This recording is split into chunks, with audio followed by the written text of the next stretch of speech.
Hi everyone, welcome to the latest episode of Consider More, a blog by me, Melissa Correa. Today is Wednesday, March 26, 2025, and I wanted to read my latest blog post to you.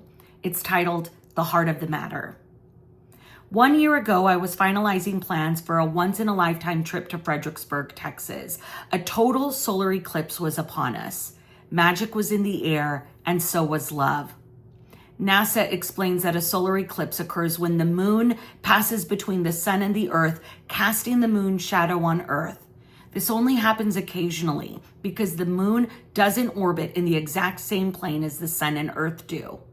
Two things need to occur at once for you to see a solar eclipse. The sun, moon, and earth need to be in a straight line with the moon between the sun and the earth, and you must be standing in the right spot on earth to see it. 1 year ago, I felt like everything had aligned, the stars and all. I had matured enough to walk through life with a gentle and open heart, and this incredibly giving, caring man whom God created entered my stratosphere at just the right time.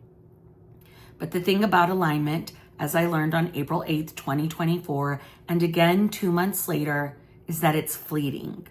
And although my head understood what happened, my heart did not. Over the course of several months in 2024, a new friendship evolved into a budding romance. Initially, I wasn't very interested. He was persistent, texting photos of frosty cocktails on Sunday afternoons and messaging updates about his daily life, laundry, chores, car washes, stats on his favorite sports teams. Text messages turned into phone calls, those hours-long conversations that remind you of junior high or high school when all you could do was talk on the phone. "What's your endgame here?" I remember boldly asking one evening. He kindly explained that he enjoyed talking to me. Our conversations touched on so many topics, jokes, deep thoughts, and the mindless, flirtatious banter that leads to butterflies. Quality time, he shared, was his love language. The death of one of his parents early in our relationship carved a proverbial fork in the road. Should I back off or lean in? I leaned in because at the root of our relationship was friendship. And as his friend, I knew I wanted to walk alongside him, holding space for his grief and his heart. He was so appreciative, so loving, so present in our time together. Words of affirmation, I told him, is my love language. A late night trip to Galveston to sit and listen to the waves crash on the shore. A hike through Sam Houston State Park to bask in the beauty of nature. Frosty cocktails together on a Saturday afternoon. Cozy night spent laughing at Ben Stiller's best work. Slowly, like the sun and moon moving into alignment, he and I began to sink. I didn't have expectations for us. Like the sun warming Houston on a cool spring day, I just wanted to soak him in. His company, his laugh, his rants about sports and the superiority of Sonos speakers. As I approached my 40th birthday, I was truly delighted to enjoy a partner who I also considered a wonderful friend. 2 days before my birthday, we went dark, an eclipse of sorts. My car battery had died. I needed a boost, and he eventually offered to come help. If you've ever experienced totality during a solar eclipse, you know the strange feeling. Day becomes night, birds go silent, people hold their breath and squint toward the sun behind protective glasses.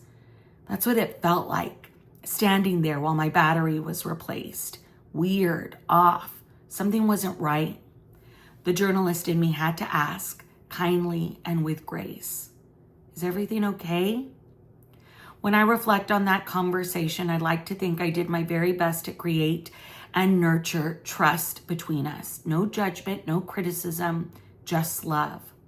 What poured out of him was an honest reflection of a man who missed his parent.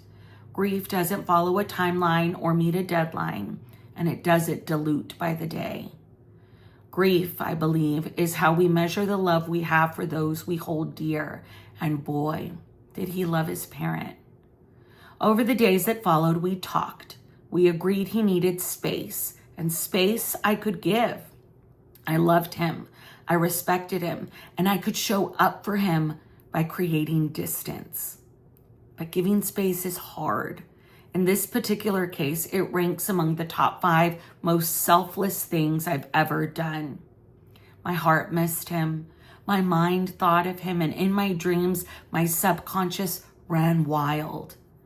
Because of our lives, our paths continued to cross. But like night and day, the space he needed didn't allow for anything beyond a brief overlap. I prayed for him. I prayed for me. I prayed for us. I prayed for grace and mercy. I prayed to surrender the selfish urge to call or text. I worked through my feelings in therapy. I navigated my emotions with my friends. I knew logically I'd be okay. But the heart of the matter is, it hurt. It still hurts. As time passed, the check-ins faded.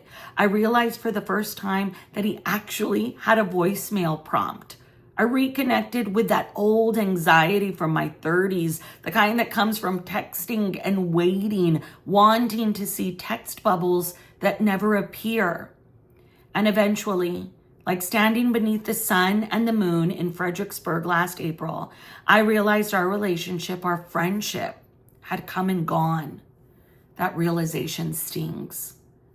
Knowing that quality time, our shared act of love, no longer exists between us cuts deep. I wouldn't be human if I didn't admit I still try. A photo of bucatini boiling on the stove, a question about a streaming show, a thought about sports, a ping from my phone over to his, attempts to reconnect two friends. Every once in a while, I get a reply. But today, he and I have gone our separate ways. Still, my heart is open. My faith in God is strong. Eventually, the sun and the moon will meet again. And somewhere along the horizon, another beautiful connection might be waiting. Thank you so much for joining me as I read today's blog. If you'd like to read more of my writings, head over to my website, melissacorrea.blog. Thank you so much. Be well, be safe.